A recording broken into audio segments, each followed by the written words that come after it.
Assalamualaikum warahmatullahi wabarakatuh. Perkenalkan, saya Daranda Dwi Fatzah dengan NIM 211291181. Baiklah, pada kesempatan kali ini saya akan memaparkan materi pada mata kuliah Filsafat Pendidikan dengan dosen pengampu yaitu Ibu Dr. Ulfia Rahmi, SPD MPD, dan Bapak HD Afriansah, SPD MPD. Dengan judul materi yaitu Ruang Lingkup, Metode, dan Pembagian Filsafat.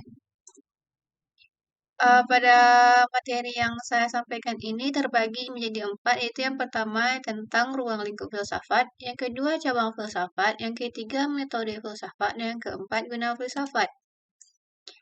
Baiklah, yang pertama kita akan membahas tentang ruang lingkup filsafat. Adapun ruang lingkup filsafat adalah segala sesuatu lapangan pikiran manusia yang amat kuat, segala sesuatu yang mungkin ada dan benar adanya atau nyata, baik material, konkret maupun non-material atau abstrak. Filsafat sebagai induk ilmu-ilmu lainnya, pengaruhnya masih sangat terasa. Setelah filsafat ditinggalkan oleh ilmu-ilmu lainnya, ternyata filsafat tidak mati, tetapi hidup dengan corak tersendiri, yakni sebagai ilmu yang memecahkan masalah yang tidak terpecahkan oleh ilmu-ilmu khusus. Akan tetapi, jelaslah bahwa filsafat tidak termasuk ruangan ilmu pengetahuan yang khusus. Jadi, objek filsafat itu tidak terbatas.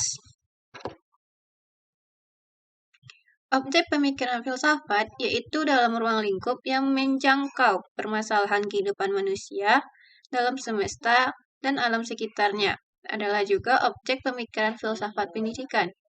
Filsafat boleh dikatakan suatu ilmu pengetahuan, tetapi bentuk ilmu pengetahuan yang tersendiri.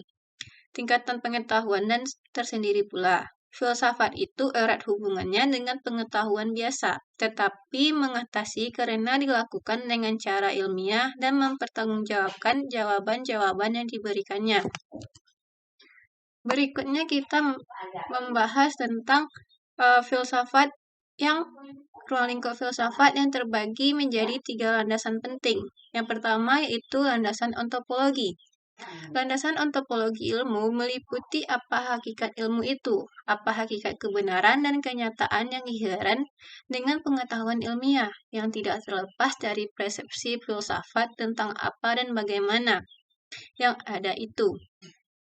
Filsafat ilmu pada landasan ontopologis menjawab pertanyaan-pertanyaan seperti objek apa yang ditelaah oleh suatu ilmu, atau bagaimana wujud yang hakiki dari objek tersebut.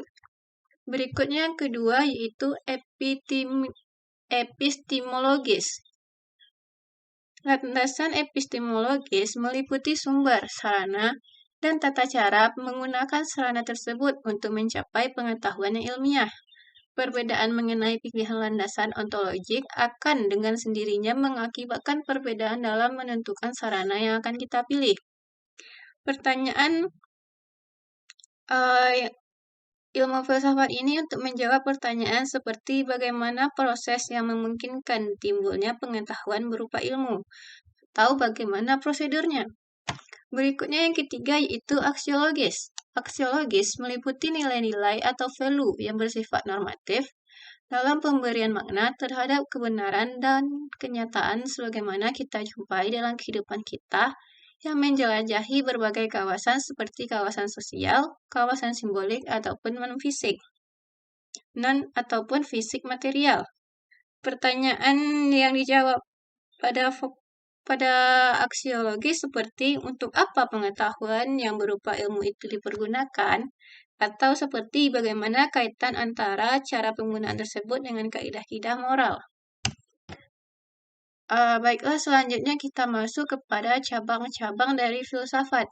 Cabang filsafat berdasarkan kajiannya yaitu ada 4. Yang pertama, ontologi. Cabang filsafat ini merupakan kajian mengenai esensi dari suatu benda atau objek yang ada di dunia. Oleh sebab itu, ontologi seringkali disebut sebagai teori tentang keberadaan sebagai keberadaan.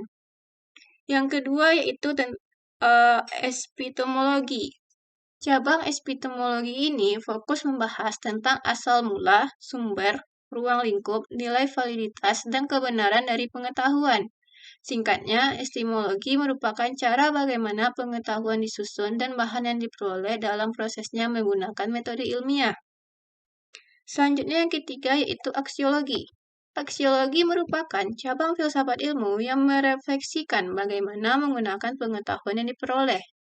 Oleh sebab itu, aksiologi dapat diartikan sebagai suatu kajian terhadap apa itu nilai-nilai manusiawi dan bagaimana cara membanggakannya. Yang terakhir atau yang keempat yaitu metodologi. Metodologi merupakan cabang filsafat ilmu yang lebih mendasar dari sekedar metode. Metodologi menyediakan dasar filosofis dari suatu metode. Dan berikutnya itu cabang filsafat berdasarkan bidangnya. Cabang-cabang filsafat berdasarkan bidangnya ada 16.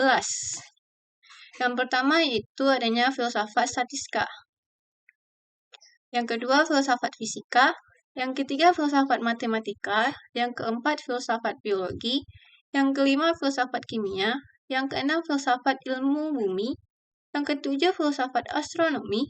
Yang kedelapan filsafat kedokteran. Yang kesembilan adanya filsafat psikiatri. Yang ke-10 filsafat psikologi. Yang ke-11 filsafat arkeologi. Yang ke-12 adanya filsafat antropologi. Selanjutnya filsafat geografi. Dan yang ke-14 adanya filsafat linguistik. Yang kelima adanya filsafat ekonomi. Dan yang ke-16 atau yang terakhir adanya filsafat teknologi. Berikutnya kita masuk kepada metode filsafat.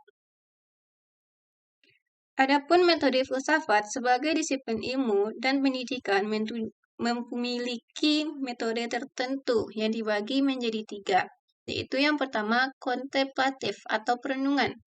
Merenung adalah suatu cara yang sesuai dengan watak filsafat, yaitu memikirkan segala sesuatu sedalam-dalamnya dalam keadaan tenang, hening, dan sungguh-sungguh dalam kesendirian atau kapanpun dan dimanapun. Yang kedua, spekulatif.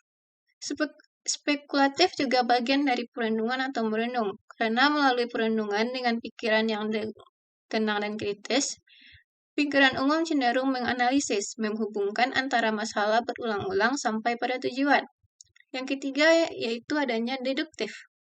Deduktif pada filsafat menggunakan metode ini karena filsafat berusaha mencari kebenaran yang hakiki.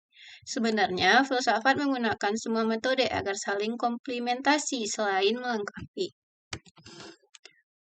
Dari yang 3 berikut, terdapat juga beberapa metode filsafat yang umum digunakan, yaitu yang pertama adanya metode kritis, metode intuitif, metode skolastik, metode matematis, metode empiris. Dan adanya metode transendental, metode dialektis, metode fenomenologis, metode neopositivisme, dan metode analika bahasa. Baiklah, yang terakhir kita masuk kepada guna filsafat. Guna filsafat sebagai ilmu dapat digunakan sebagai yang pertama melatih manusia berpikir kritik dan runtun dalam menyusun hasil pikiran secara sistematis, menambah pandangan dan cakrawala yang lebih luas agar tidak berpikir sempit, melatih diri mengambil kesimpulan mengenai suatu hal secara mendalam dan komprehensif, menjadikan diri bersikap dinamis dan terbuka dalam menghadapi suatu problem, membuat diri menjadi manusia yang penuh toleransi dan tenggang rasa, menjadi alat yang berguna bagi manusia baik untuk kepentingan pribadinya maupun dalam hubungannya dengan orang lain, dan menyadari akan kedudukan manusia baik sebagai pribadi maupun dalam hubungan dengan orang lain, alam sekitar, dan Tuhan Yang Maha Esa. Mungkin hanya sekian pemaparan materi saya tentang ruang lingkup, metode, dan pembagian dari ilmu filsafat. Apabila ada salah dan janggal, saya mohon maaf. Assalamualaikum warahmatullahi wabarakatuh.